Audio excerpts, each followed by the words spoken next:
Bueno, los temas para el día de hoy, Alejandro. Bueno, Hablemos del caso de Brecht. Hablemos del caso de Brecht. Fíjate, Ronnie. En este caso hay tantas irregularidades que yo realmente no entiendo a la jueza Valoisa Martínez, jueza tercera de causas, liquidadora de causas penales.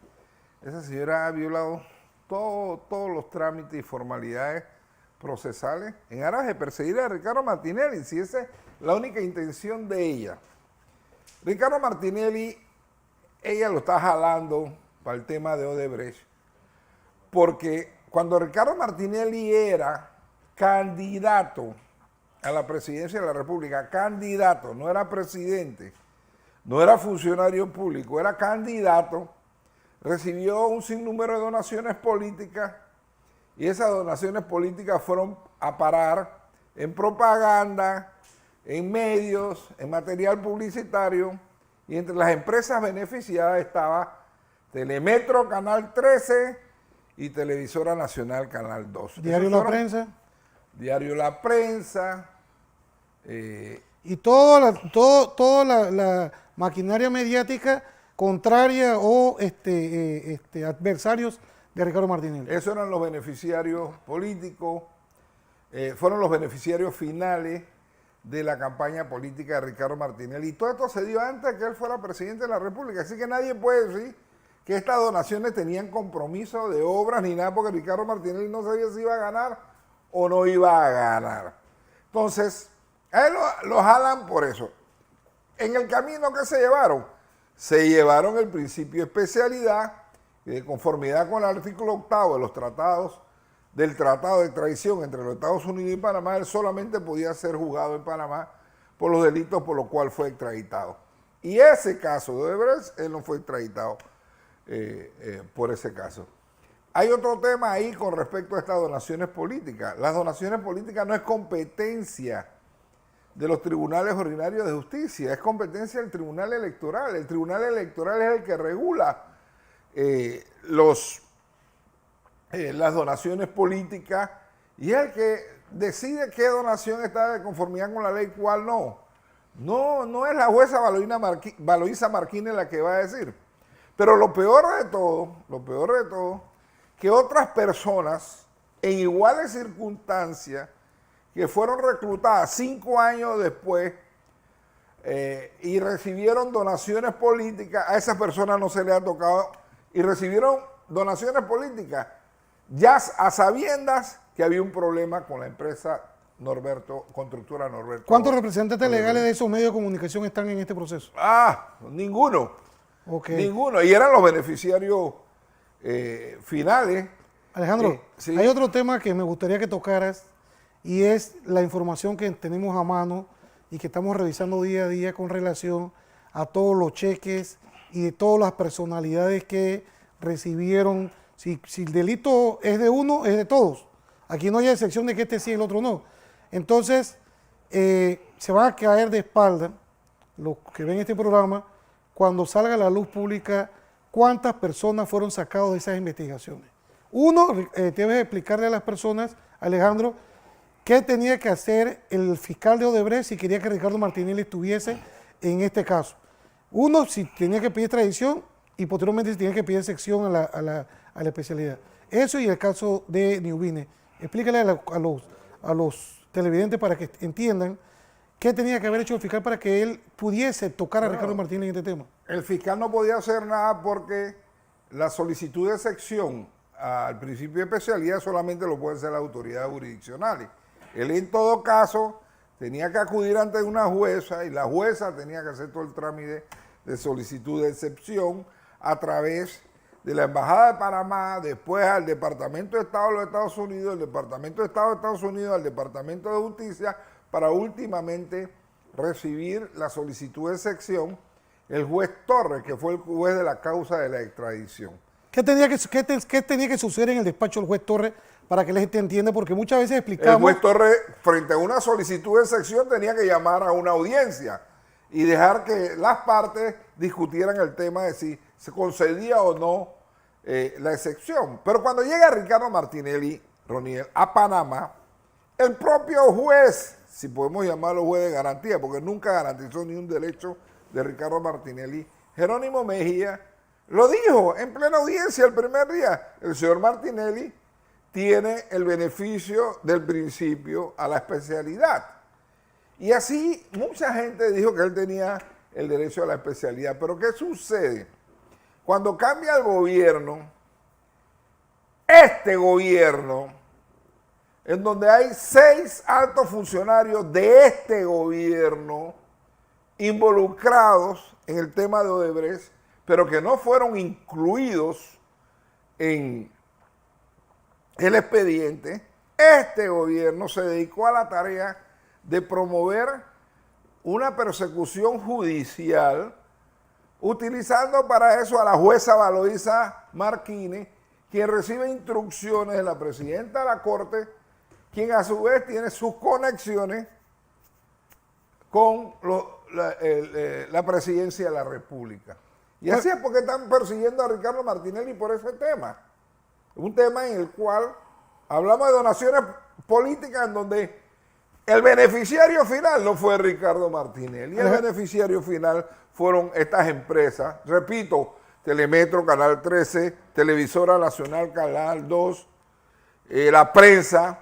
Todas esas recibieron plata de Odebrecht. ¿Y por qué no están ahí? Como no están un montón de gente, otra gente. Hay una persona, un familiar muy allegado a la presidencia de la República que recibió 12 millones de Odebrecht y no está en el expediente. Y no está en el expediente. Mira, Alejandro, voy a explicar a las personas qué es la excepción. Excepción, al principio de especialidad hemos estado hablando en muchos programas, en diferentes medios de comunicación, en entrevistas y demás. ¿Y qué es una excepción? Es un tema en el cual si una autoridad considera de que la persona que ha sido extraditada, en este caso, ese es un principio que regla dentro de los tratados, en este caso el Tratado de Panamá con los Estados Unidos de 1904, establece de que cuando se entrega, se le da principio de especialidad porque no puede ser juzgado por ninguna otra causa. ¿Qué significa? Tenía Ricardo 28 causas en ese momento. De las 28 causas, solamente en una, que es el caso denominado pinchazo, se pidió una extradición. El fiscal que manejaba Odebrecht pudo haber pedido su solicitud de extradición y tenía que tramitarse por parte de la Embajada de los Estados Unidos a través de la Cancillería, el Departamento de Estado, el Departamento de Justicia y el juez de la causa. De igual forma se hubiese podido hacer en el caso de New Business, como en efecto en un momento hicieron un intento fallido de pedir una excepción que era simplemente, señor juez, yo quiero que usted le levante la especialidad porque lo voy a juzgar por este delito. Pero es que es una prohibición que tiene el tratado y no era pedirla por peso, tiene que ser sustentado.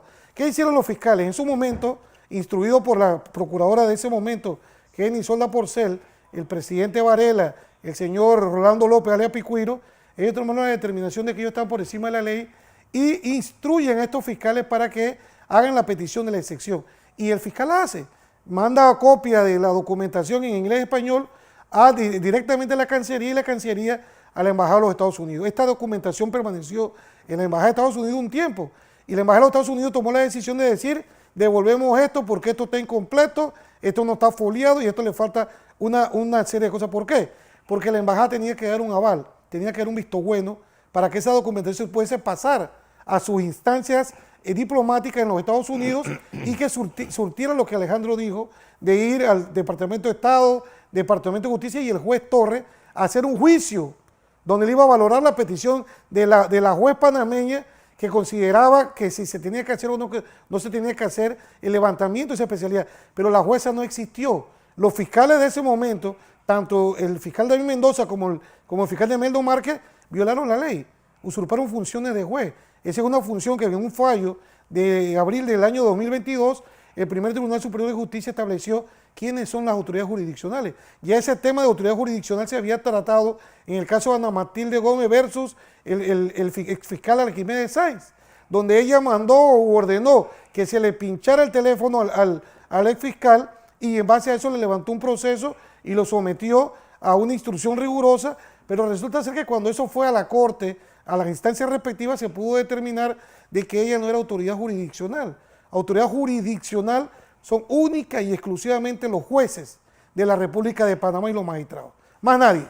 Nadie puede decir yo soy porque no lo son. Entonces, en este caso le correspondía a la jueza Luisa Martínez hacer, después de una petición de ellos, hacer ella el trámite hacia la Cancillería y seguir el rumbo a los Estados Unidos, pero tenemos una certificación de la Cancillería donde dice que ella nunca ha hecho un trámite de esa categoría ante esa Cancillería y nos insta a nosotros a que ella nos conteste una nota donde nos tiene que decir dónde, cuándo y cómo hizo esa excepción. Mire, dentro de todo esto que hemos estado nosotros peleando durante todo este tiempo, hemos podido acopiar o adjuntar a las investigaciones algunas peticiones de otros países a los cuales Panamá le ha entregado personas en extradición. Olvidémonos del Tratado de Panamá con los Estados Unidos en 1904. Vamos a Panamá con Rusia, por decirle un motivo. Existen 2, 3, 4 fallos donde esos países a los cuales Panamá le ha entregado personas por X o Y delito, le han peticionado a la República de Panamá de forma coherente y por autoridades jurisdiccionales respectivas, de que se levante la especialidad para que esa persona sea juzgado por otro delito.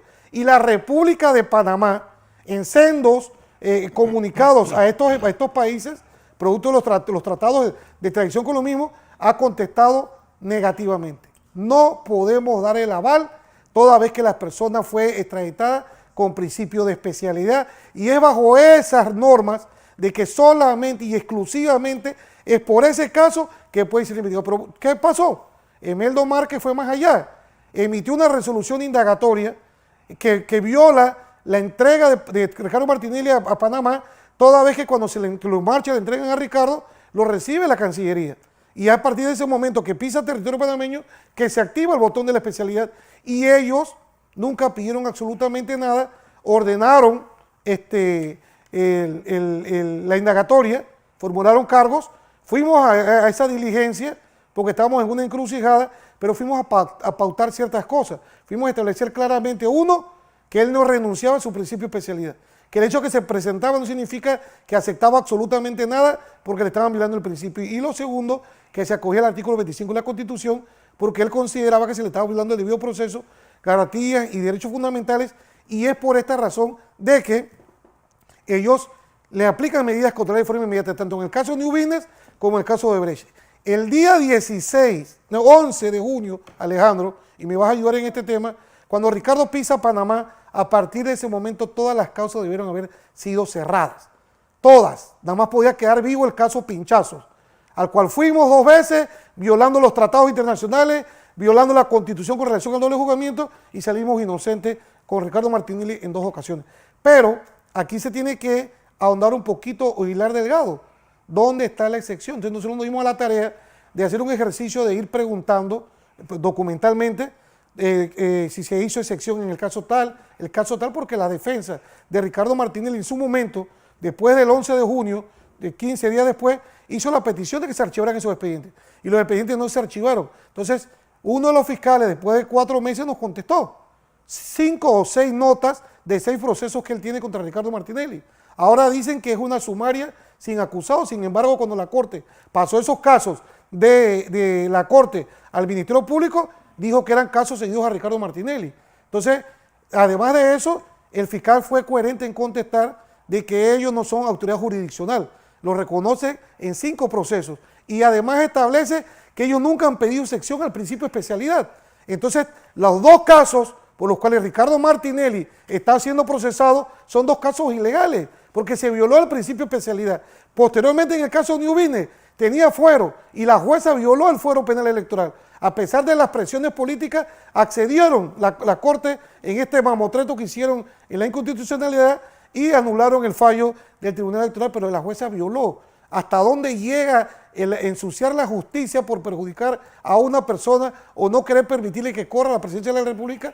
Porque ellos ya sabían que la jueza había violado el fuero penal electoral el día 28 al haber abierto la audiencia y pisoteado la decisión, a pesar de la certificación de la licenciada Mirta Varela, secretaria general del Tribunal Electoral, decía cualquier actuación que se haga con relación a este fuero está violando el mismo. Está en blanco y negro, Alejandro. No, lo que pasa es que cuando hablamos de Luisa Martínez, la señora ha violado todo.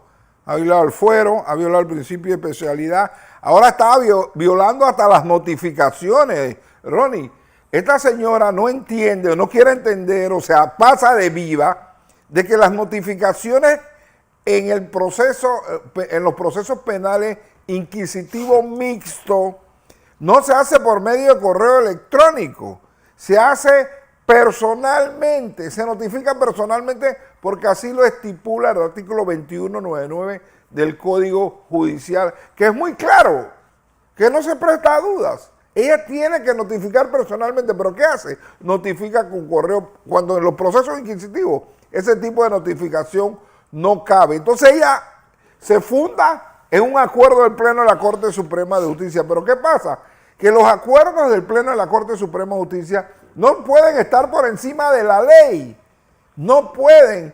Léase, señora jueza Valoisa Martínez, todo lo que escribió Hans Kelsen sobre la pirámide normativa, sobre la jerarquía normativa. La Constitución, los tratados internacionales están aquí, la Constitución acá, las leyes aquí y los acuerdos del Pleno de la Corte Suprema están aquí. Esto no puede pasar por encima de todas estas normas. Y eso usted lo debe saber, pero se hace la que no sabe. Y otra práctica perniciosa que acaba de agarrar es agarrar un testaferro ahí que no sé ni quién es, para que le firme las resoluciones de ella rechazando de plano los incidentes que metemos. Ahora ella decide quién apela y quién no apela. O sea, esto, mira, yo le hago llamado al presidente del Colegio Nacional de Abogados y a todos los abogados. Nosotros no podemos permitir que la ley se siga pisoteando de la manera que lo está haciendo esta juez. Es la única juez. Hoy yo fui a un juicio con la otra jueza y tú tienes idea de la calidad de audiencia que hicimos. Todos los abogados estábamos trabajando de acuerdo a lo que la ley y el código establece. Sin embargo, con esta señora todo es a tropezones, todo es como ella dice, todo es negándole a las personas. Y decía Ricardo Martínez, ¿pero por qué no? Yo, porque ella está acostumbrada a hacer lo que le da la gana. Ella ahorita por los compromisos que tenga, porque tiene políticamente, se ha dado a la tarea de destruir la ley. Y te lo digo, yo me quedé sorprendido que en el mismo caso, Alma Cortés hizo una petición, yo hice otra, a mí me notificó por correo y a la otra le puso el edicto. Cuando ella sabe que un pasante para ir a su despacho no demora menos de 1 hora parado, esperando que les dé la gana que le presten el último tomo del expediente o revisar cualquier cuadernillo que esté ahí. Entonces esto es una vulneración a los derechos y garantías de las personas. Ellos están decidiendo que no sea cosas que no se pueden apelar. Sobre pretexto de la descarga, esto no puede, o la liquidación de causas penales, esto no puede ser posible. Se está pisoteando los derechos de los abogados, el libre ejercicio de la profesión. ¿Cómo es que tú no puedes que ahora apelar a absolutamente nada porque ella decidió por un acuerdo o porque se lo dieron en el oído que no apele, entonces tú no puedes apelar? ¿Cómo defiendes a tu cliente? Bueno.